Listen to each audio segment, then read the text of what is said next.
Good morning guys! Andito po tayo sa lugar ng pinsan ng father ko. Ito po yung gitna ng kanilang lugar. Pero nasa tuktok pa rin po tayo ng bundok. Ito po yung sa gitna ng bundok bale. Ayan. Ayan po guys. Meron din silang palayan na para sa kanilang budget sa pagkain, ng bigas. Marami rin po dyan mga alaga silang kalabaw nandito sa gilid. Yan, dito sa gilid. Yan yung kalabaw doon. Yan guys, nandito ako kasi mainit, mamaya pupunta ako doon. Ito po yung punuan.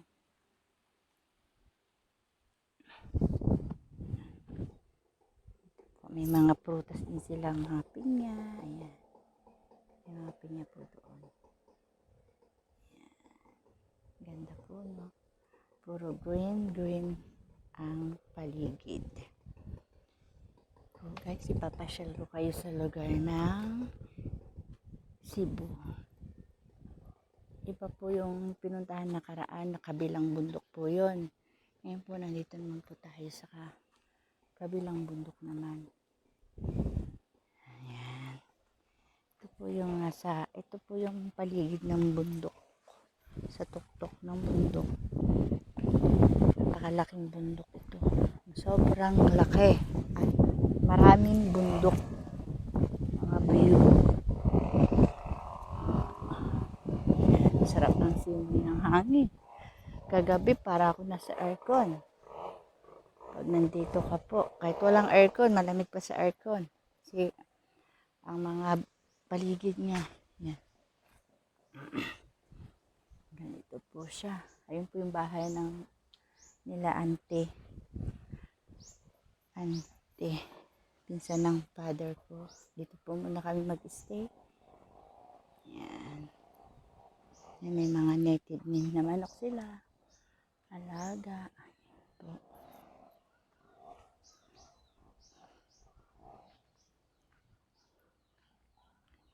Tutor ko po kayo sa lugar nila. Tutor ko po kayo sa lugar ng Cebu. Nandito po tayo sa gitna ulit. Po, mga punong kahoy nila. May mga gulay din silang halaman. Andun po. Yan. Dito po tayo. Aakyat tayo sa gilid ng may baboyan din sila. Then ay yung mga native naman ako. Ano sa loob. Yung mga malalaki na. Pag kailangan nila ng ulam. Yan. Gusto nila mag-ulam ng chicken native. Kukuha lang po sila doon. Sa kulungan na yun. Yan. Ayun po yung bahay nila. Andito po tayo sa kulungan ng baboy. Yan po ang kulungan ng baboy. May isa po silang inahin na baboy. Ayan. Buntis po siya. Baka magising. Ayan.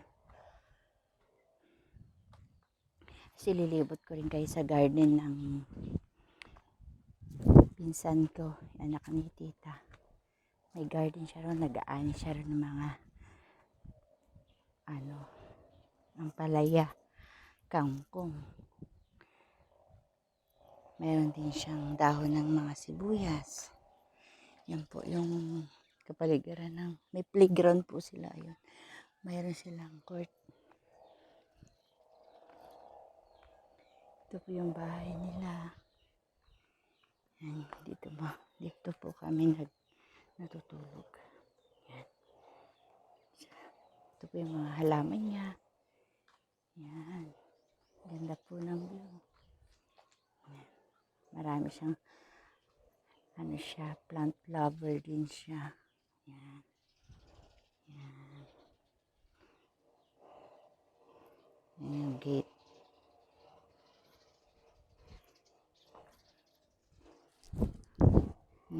Ang daming maranaw.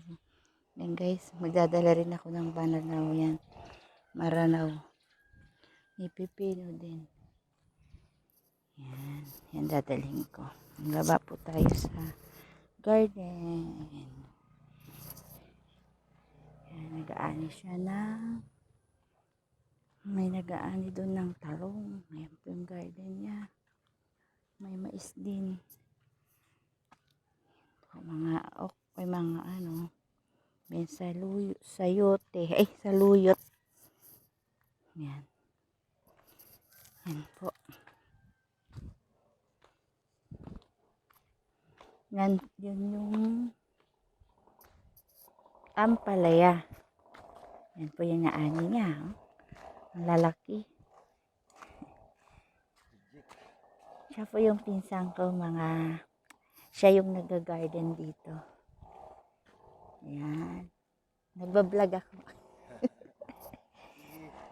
Ayan po yung ano niya. Yan yung hahaba ng ampalaya niya. Oh. Plant lover siya. Vegetable lover. Libre na ang ulam. Sa masipag ka lang dito sa gitna ng bundok. Libre pa, fresh pa ang makakain. Yan. Haba. Naani niya. Ibibenta niya yan sa bayan. Pera na. Oh. May kapalit na yung gulay, magkakaroon na ng sahog. Pag nabenta yan, makakabili ng sahog na pang-ulam. Ilalagay sa pamalit ng gulay. May gulay with sahog na. Pag nabenta na yon. Yan. May sili rin siya. May mga sili yan.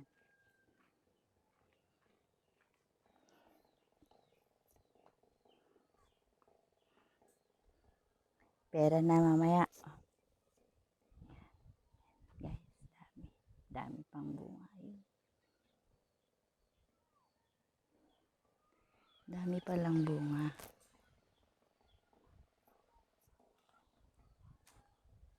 Meron pa din dyan lemongrass. Meron siyang lemongrass na ano.